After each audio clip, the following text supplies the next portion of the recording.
The annual community meeting didn't end with cheers, it ended with a bundt cake skewered by a gavel, a thunderous vote of no confidence, and a single sarcastic slow clap from the back row, where I stood, holding a freshly notarized petition to dismantle the entire board.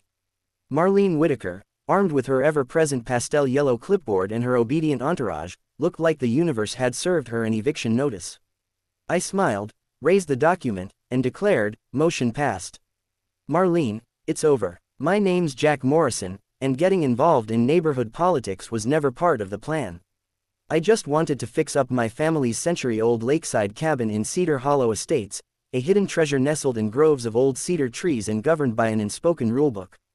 I live there with my wife, Sarah, and our 2 aging golden retrievers." And then came Marlene, president of the Cedar Hollow HOA and self-proclaimed defender of visual harmony. She once filed a formal complaint because someone's curtains were 3 tones too enthusiastic. Marlene despised our cabin from day one. She said it disrupted the harmony of the newly built modern townhomes nearby. She hit us with citations, fines, and even a cease and desist for operating a non-compliant nostalgic facade. The letters came weekly. First, our siding was aesthetic pollution. Then our chimney, 4 inches too tall, thanks to some obscure regulation from 1997. She began obsessively surveilling our property. Multiple drive-bys a day. Different angles. Phone out. Sarah once caught her measuring our mailbox at sunrise. When I questioned her, she claimed, dead serious, that it was 3/4 inch too close to the road and a danger to humanity. She even hired a surveyor to inspect our boundary lines from 1924, grasping at anything she could use. Then came the bombshell. An eviction attempt, citing a clause buried in HOA policy that allowed removal of buildings deemed historically incompatible.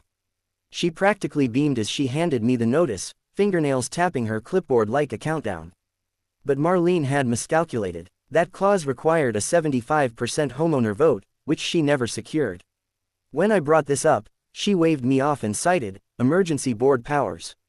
Then, she presented a document allegedly signed by all board members granting her sole authority. 2 of those members later told me they'd never seen it before. After I challenged her, her tactics escalated. She reported our home as a fire hazard, triggering an inspection that found nothing. She called the health department about our compost bin. The inspector, amused, asked for composting tips. Each failed complaint made her more unstable. Sarah was crushed. That cabin had been in my family for 4 generations. Built by my great-grandfather after World War I. Every brick, every board told a story. Marlene wanted it erased. She called a vote to declassify it as a legal residence, spinning it as a revitalization initiative. She mailed out glossy flyers with distorted photos of our cabin next to high-end condos. The caption read, "Future forward living starts here." That's when I started digging. The HOA bylaws were ancient, 15 years without updates. Several board members had never officially accepted their roles. One, listed as treasurer, laughed when I called. He thought the invites were spam. Worse, Marlene had been collecting proxy votes from long-gone residents and storing all HOA records at her house, not the community center. She claimed it was due to security risks from a break-in that never happened. Her control stretched to email too. She had the password to the HOA mailing list and deleted any message critical of her before anyone else could read it. I learned this from Ben Cooper, a software guy, who tracked his emails. He'd documented 17 deletions in 6 months.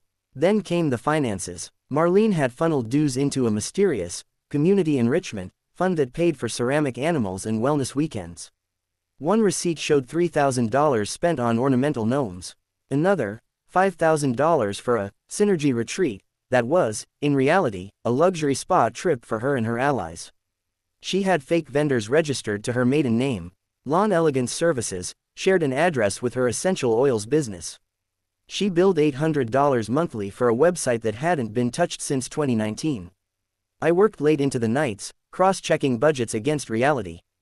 Promised upgrades never happened. No basketball court, no new playground. Meanwhile, residents were being fined over grass height. I organized a quiet rebellion. Held backyard sessions with cider and cobbler. Shared the evidence. Neighbors came forward with horror stories. One family got a violation for growing too many tomatoes. Another was fined because their white trim was too ivory. A chalk drawing by a child was flagged as graffiti. Someone was warned for Excess joy, during a birthday party. Ridiculous. Momentum grew fast. We launched a private group that hit 200 members within days. People posted their violations like war medals. Margaret Foster, a retired lawyer, volunteered to review the charter.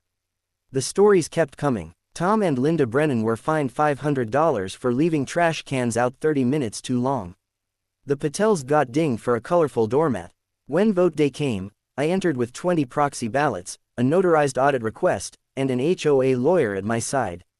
The community center was packed. Marlene sat front and center, clutching her yellow clipboard like a lifeline. She tried to interrupt me. I brought my own gavel, custom ordered, and struck it once. Laughter broke out. She shouted, "I am the WA." Face red as a beet. A teen in the back live streamed the meltdown.